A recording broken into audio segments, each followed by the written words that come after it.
Bon, je vais vous parler de mémoire, évidemment, je connais passablement le sujet.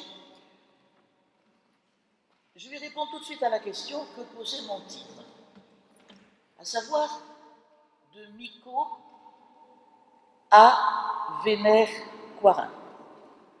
Alors en effet, cet orgue est né Micot.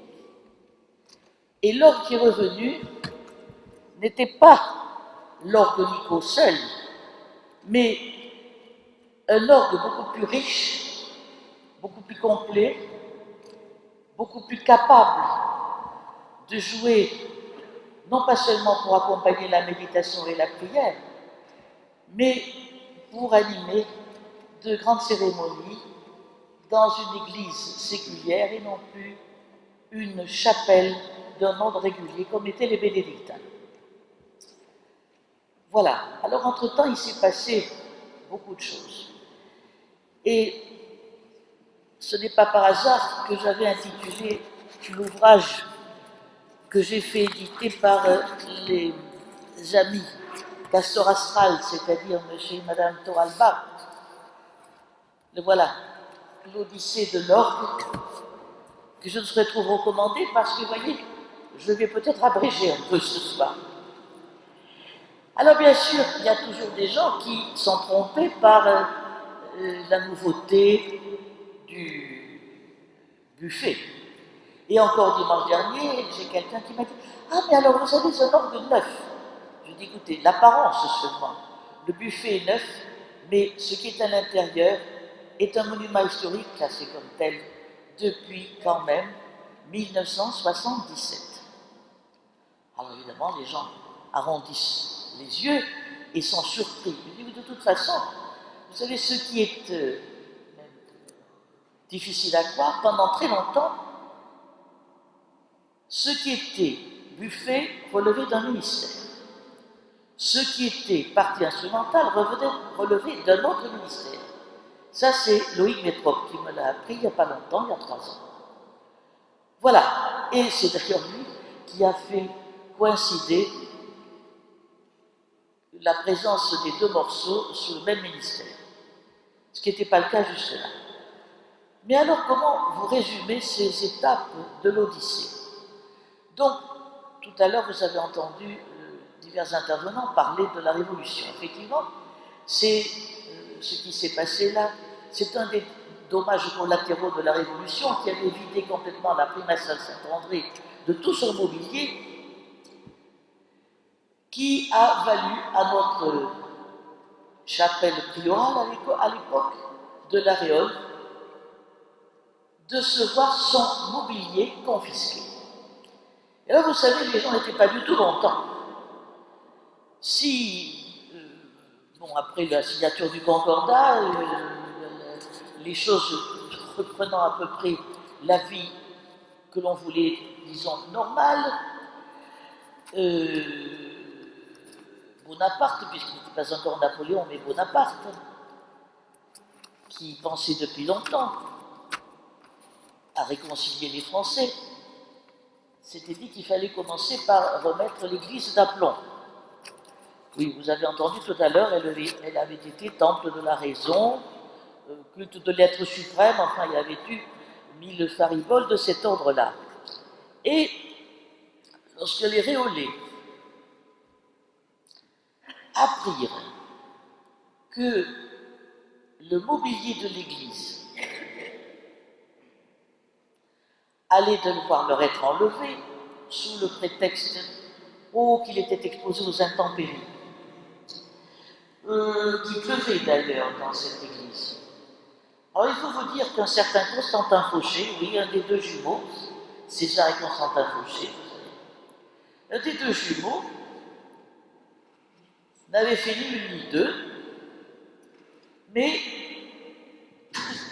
vous allez trouver le procédé quand même plus que cavalier, pour faire comprendre qu'il fallait vraiment se débarrasser de ce mobilier. Il avait soudoyé des gens probablement qui ne savaient pas grand-chose, pour qu'ils aillent pratiquer un certain nombre de coupures, bref, de brèches dans la toiture de l'édifice pour que se produise ce qui a été mis en valeur ensuite. Et c'est comme ça que l'on a récupéré ce mobilier, mais les Réolais étaient si furieux qu'ils en firent une chanson. Et cette chanson, vous voyez, je l'ai là, c'est un document historique extraordinaire, intitulé Ariette Nouvelle, sur un air de l'époque, excusez-moi, mais là je ne la chanterai pas parce que je ne sais pas, non pas que je ne sache pas chanter, non, mais je ne sais pas quel est exactement l'air qui a été choisi. C'est une chanson satirique. J'avais ce document, bien sûr, lors de l'inauguration. Naturellement, il ne convenait pas d'en faire part en présence de Monseigneur Ricard, le cardinal. Voici ce que dit la dite chanson sur les... C'est plus facile à lire ici. Il n'y a pas que le cardinal d'ailleurs qui en prête pour son grade, mais je vous signale que le sous-préfet, on comprend qu'il s'en soit élu, y compris le préfet, n'ait pas été très content. C'est un matin de février 1804, ce qui correspond, en calendrier révolutionnaire, à l'an 12 de pluvieux an 12. Les Réolais eurent la surprise de trouver placardé en plus des endroits de la ville une chanson assez virulente contre les autorités locales, le sous-préfet Joguet, le curé, les édiles municipaux et même l'archevêque de Bordeaux. Et la chanson était donc sur un air populaire. C'est ce gredin de sous-préfet, cet affamé, cet indiscret et ce tondeur de latte. Je vous avoue que je n'avais jamais entendu cette expression. Oui bien, délibérant à table, et vous m'entendez bien, avec ces deux grandes cathos. Ouh, là c'est terrible, parce que ce n'est pas un terme très joli. Je ne vais pas vous donner la signification, je vous la chuchoterai si vous la demandez à la sortie de l'église. Et l'archevêque se donne au nom pour détruire Saint-Pierre. Oui bien, vous avez compris, pour détruire Saint-Pierre, parce que lui enlever tout, c'est une détruire. Victoire Anet le directeur. Oui, il s'agit d'une personne qui a un nom à rallonge d'ailleurs, dont la famille existe toujours, je n'en dirai pas davantage. Cette furie a fait peur, mais du curé l'aimable, oui bien. De concert et d'agréable, et vous m'entendez bien. Mais Saint-Pierre qui voit tout ceci, vous fermera le paradis pour dégrader son temple, oui bien. L'enfer sera son exemple, attendez-vous-y bien. Voilà, naturellement, quand le sous-préfet lui vend de la chose, vous avez ici, vous voyez, la lettre de ce monsieur Joguet, sous-préfet de la Réole, à l'époque c'était une sous-préfecture, adressée au magistrat de sûreté. Et lors de sa fine écriture, il dit « Citoyens, j'ai l'honneur de vous adresser, suivant votre désir, le placard semblable à celui-ci, et qui fut trouvé sur cette... enfin, sur le porte. Je ne vous lis pas tout ça, ce n'est pas facile, mais évidemment, là, il a très peur, et il demande, je vous résume à la suite, si il doit poursuivre, si ça doit être étouffé, cette affaire, ou si on doit au contraire trouver qui est l'auteur de cette méchante chose. Pour vous dire combien les Réolais étaient furieux, et pas toujours envie de chansonner, n'ayant pas toujours envie de chansonner, il ne s'est trouvé aucun charretier, même payé très grassement, pour accepter de faire la translation de la Réole à Bordeaux. Et ça, quand on sait quand même que les gens n'étaient pas forcément très riches, c'était loin de rouler sur l'or, eh bien, ça en dit quand même long sur le sentiment qu'on les dépouillait de leur patrimoine. Il restait les murs, mais on leur prenait, parce que vous savez, le marbre, c'était un hôtel en marbre, pas enfermé en marbre, non. Les grilles, c'était du fer forgé. Tout ça, vous savez, c'est pas facile à détruire d'un seul coup, d'un seul. Les crédences en fer forgé, pas davantage. Le lutrin, pas davantage. Vous comprenez? Bref, ils n'étaient pas du tout contents, ils avaient bien compris qu'on les dépouillait pour faire oublier les bêtises faites sur Bordeaux. Voilà. Alors, quelque part, vous savez, j'ai plaidé, présidente que je suis depuis fort longtemps, j'étais depuis le début d'ailleurs sollicité par celui qui avait fondé l'association. Il y avait eu déjà 2 tentatives qui avaient malheureusement pas abouti parce qu'on disait, dans les hautes sphères, vous comprenez, ce n'est pas le moment, juste après la guerre, évidemment, ce n'est pas le moment. On a autre chose à faire qu'à nous préoccuper de faire revenir des hommes. Bon. Et le mobilier qu'on allait faire. Bon. Quelques temps après, un certain temps après, pas davantage, il y avait toujours des choses à construire, bref. Et autant vous dire qu'à l'époque, je ne connaissais pas du tout ça, mais j'étais élève du lycée, et je suis né, non pas là-bas, mais juste en face. Ce qui fait que de loin, vous savez, on a eu de très belles vues sur ce magnifique ensemble des bénédictins de la Réole. Toute ma vie, j'ai eu ça dans la vue. Et je peux dire dans le cœur aussi. Et quelque part tout la Réole. Parce que justement, je comprenais mal que l'on ne s'intéresse pas davantage à la Réole. Et ça me rendait, comme vous savez, j'avais déjà enfant le sentiment du juste et de l'injuste, très malheureux. Je me dis, mais enfin quand même, c'est pas normal. Je ne trouvais pas normal. Et il s'est trouvé qu'on m'a confié la direction de rencontres universitaires internationales. Et vous savez, quand vous devez présenter votre ville à des étrangers, par honnêteté, vous indiquez l'histoire. Et c'est comme ça que j'ai tout appris, puisque je ne savais pas. Je connaissais mieux l'histoire de France, l'histoire grecque ancienne, l'histoire latine ancienne, que je ne connaissais l'histoire de la Réole. Mais alors après ça, je l'ai bien connu. Vous savez tout ce qu'on pouvait en connaître. Vous voyez, les cahiers du Réolais, publiés par les amis du vieux Réolais. C'est une publication qui a duré 100 numéros, et ça, c'était un numéro spécial pour fêter, justement, les 950 ans du prieuré. Voilà.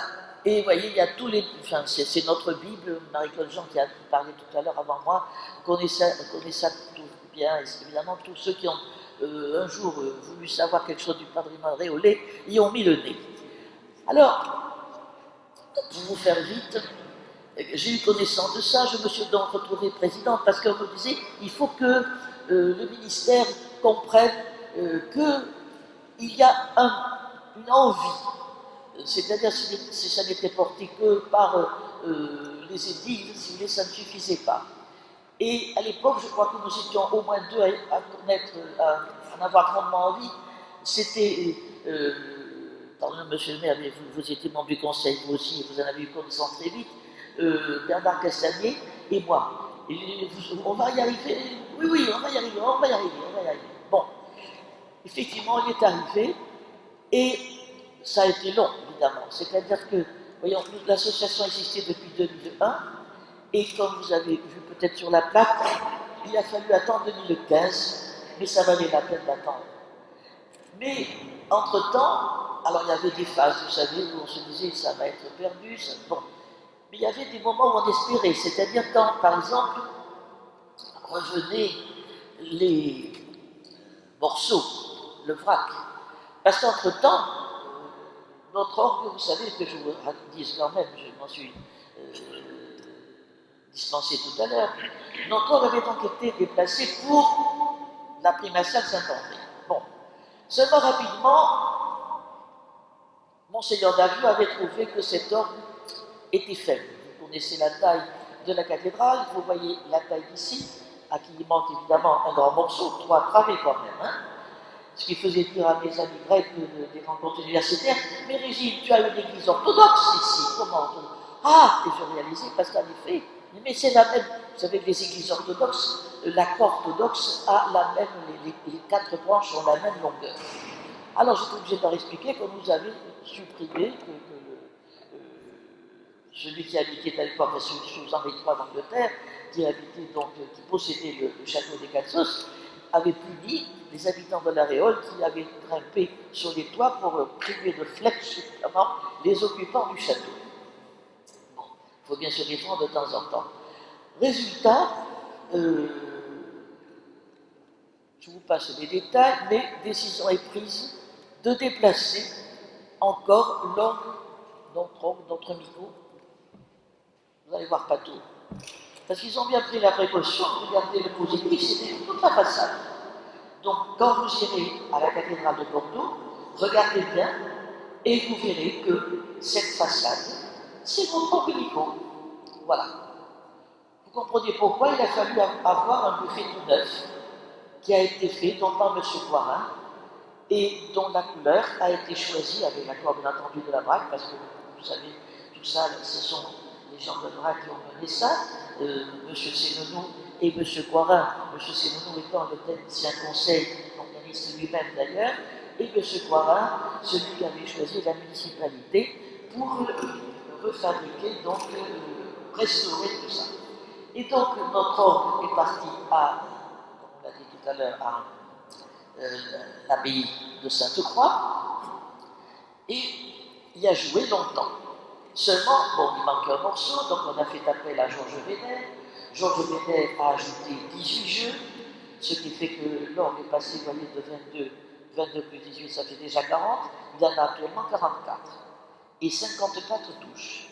Et 2740 tubes. Bon, ces petits détails terminés, enfin, je vous donne juste quelques petits détails comme ça pour vous fixer les idées et vous donner une idée. Je vous ai dit en commençant que l'orgue était revenu beaucoup plus riche, effectivement, en qualité sonore, en possibilités musicales, qu'il était parti, il faut dire. C'est en quelque sorte l'intérêt qu'on nous a versé pour une si longue absence, quand même. Hein. Donc, il a été réquisitionné en 1803, il était parti en 1804, on l'a remonté donc à Bordeaux, 1811 déjà on l'a rechangé avec celui de Sainte-Croix, et Georges Vénère va intervenir à 3 reprises, alors pas seulement lui, Vénère, Gauthier, et puis finalement même son successeur à la fin du XIXe siècle, Maille,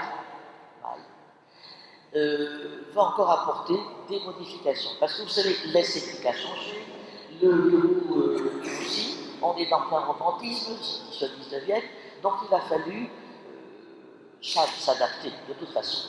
Et finalement, on a gagné. Parce qu'il faut bien dire que quand notre orgue fut démonté, donc après, il a été classé monument historique en 1977, il a joué pour la dernière fois en 1985, il a été enregistré d'ailleurs, ce qui fait que j'ai entendu grâce à celui qui était à l'époque le maintenant organiste de Sainte-Croix, quand nous étions en train de préparer justement, vous savez, dimanche après dimanche, pendant l'été, des concerts et on entretenait la flamme auprès des membres de l'association, j'ai donc dû entendre ça. Et Michel Reverdy, donc l'organiste en question, me dit: qu'est-ce que je regrette votre orgue? Vous devinez pourquoi? Peut-être pas. Je vais vous expliquer. On lui a mis, si vous connaissez Sainte-Croix de Bordeaux, un orgue magnifique, magnifique, qui a coûté un prix fou. Beaucoup plus cher que la restauration de celui-ci. Bref. Et néanmoins, c'est un orgue qu'a construit aussi d'ailleurs Pascal Coirin, celui qui a restauré le nôtre. Et c'est aussi lui qui avait démonté notre orgue et qui va le remonter et le restaurer 34 ans après. Bon. Résultat, quand tout ça a été fait, le problème était de savoir comment on allait s'y prendre. Et heureusement que l'orgue avait été transporté à Sainte-Croix, parce qu'il ne dépendait plus de l'État. Tout ce qui est dans la cathédrale dépend de l'État. Et à vrai dire, heureusement, parce que ce n'est pas les fidèles qui pourraient faire face à toutes les dépenses qu'exigent toutes les cathédrales françaises. Et Dieu sait qu'il y en a de très belles. Mais rappelez-vous, la plupart du temps, quand vous visitez un endroit, il y a un point d'une cathédrale qui est sous échafaudage. Bon, donc, à ce moment-là, elle dépendait de la municipalité bordelaise. Et une des étapes qui nous ont donné confiance a été la renonciation de la municipalité bordelaise à la possession de cet orgue qui, démonté, était, pour les petits tuyaux, en des caisses, toujours pareil, dans les tours clochers de Sainte-Croix, mais je peux vous dire que les grands morceaux n'étaient pas là. Je les ai vus, justement, à l'invitation de Michel Reverdy, dans la ciguë, comme ça, ce qui faisait évidemment lever les yeux au ciel, parce que ça va être un travail quand même. Hein. Et oui, ce fut un travail, et grâce à M. Poirin, on a en effet pu voir qu'on pouvait sauver, on n'a pas tout sauvé, mais 40% de l'orgue Nico, c'est déjà beaucoup. Et nous sommes quelques-uns de l'Aréole à être allés voir sur place comment on faisait pour justement réhabiliter ceux qui étaient atteints par ce qu'on baptise la lèpre du métal. Bon, je vous renvoie à ce livre qui vous raconte tous les détails que je n'ai pas le temps de vous dire, mais quand même, il faut bien que j'en passe. Comme vous voyez, je ne lis pas. Moi, je suis de cette galaxie Gutenberg qui n'a pas été prisonnière tant pis, je ne sais pas, de l'ordinateur. Mais ce qu'il y a dans l'espoir, je dis, ça a été donc que la municipalité renonce à ça. Et en retour, que la municipalité de l'Aréole accepte de recevoir, et pas seulement pour en laisser les morceaux, n'est-ce pas, dans la salle dite du tribunal, qui n'était pas au début là, le tribunal, il n'était pas là autrefois le tribunal. Je peux vous dire que quand on a fêté la charte, en 1977, il n'était pas là du tout le tribunal. Mais bon, c'était commode, c'était juste à l'entrée. C'est là qu'actuellement vous avez l'exposition des tableaux de M. Lavant. Voilà. Donc, la municipalité a accepté tout ça et il a fallu quand même encore du temps, puisque il fallait, vous savez, ouvrir appel d'offres, et celui qui fut retenu était donc M. Coirin, Pascal Coirin, dans le Vaucluse. Pascal Coirin avait déjà bien travaillé quand nous y sommes allés, mais déjà le buffet, il nous dit je vais le laisser comme ça. C'est d'ailleurs sa femme qui avait la corde de la drague, a voulu le garder comme ça blanc. Et il ressemble comme ça un grand oiseau qui s'est posé là sur cette tribune. Tout ce qui restait, c'était le cartouche, là, tout ce qui restait de la tribune qui avait reçu l'ordre Micot, Jean-Baptiste Micot. Si vous allez à la cathédrale, vous verrez les angelots qui étaient comme la signature de Jean-Baptiste Micot. Et alors un autre endroit qu'il faut penser à visiter, où nous étions allés aussi, deux représentants des Amis de l'Ordre, et puis M. Vallier, justement, qui avait été, je crois, bien content et qui avait parlé avec tellement d'enthousiasme qu'il avait fini de convaincre ses collègues du Conseil. C'est Saint-Prost de Thaumières. Saint-Prost de Thaumières, vous avez dans le livre justement une photo de cet orgue, était autrefois un évêché, et il avait aussi bénéficié du facteur d'orgue Jean-Baptiste Micot. Voilà. Donc, tout ça nous donnait, je vous dis, c'était des étapes qui nous permettaient de reprendre espoir, et on a bien fait, comme vous voyez, puisque tout ça a abouti. Les questions techniques, je ne vous les dirai pas. M. Sémeneau et M. Coirin vous diront tout ça, et ils sont de la partie. Moi, je me suis occupé de maintenir, si vous voulez, l'intérêt autour de la flamme, autour disons, pour l'association. Je vous dis que nous donnions des concerts le dimanche après-midi, et plusieurs fois, des gens que j'avais sollicités avaient l'élégance de me redonner le petit chèque que je leur donnais, ce qui fait que nous avons pu assumer. Il faut dire qu'aussi, entre-temps, on a eu quand même quelques mécènes, dont 2 banques réolaises, et tellement bien que nous avons pu faire les 3 jours, après donc la bénédiction, le vendredi 13 novembre. Nous ne savions pas ce qui se passait à Paris.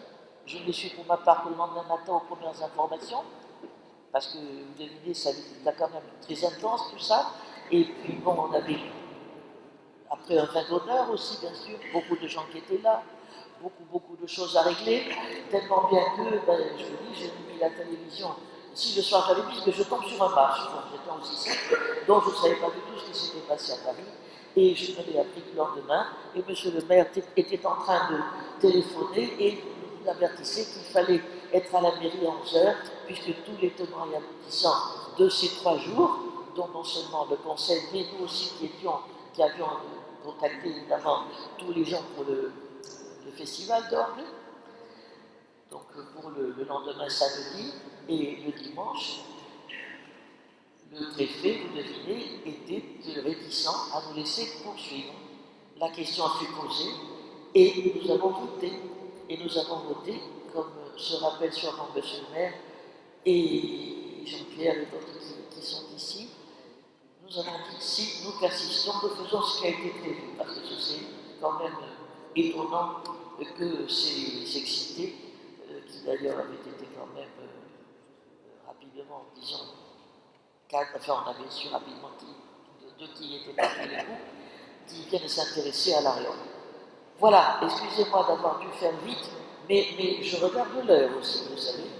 Alors je vous recommande, si vous voulez d'autres renseignements, vous pouvez aussi me poser quelques questions si vous voulez, parce que j'ai été obligé, comme on devait avoir le concert d'orgue à partir de 7h30, je ne sais pas si Muriel Valadon est arrivé. Oui, je ne vois rien ni personne. Est-ce qu'il y a quelqu'un alors? Oui, je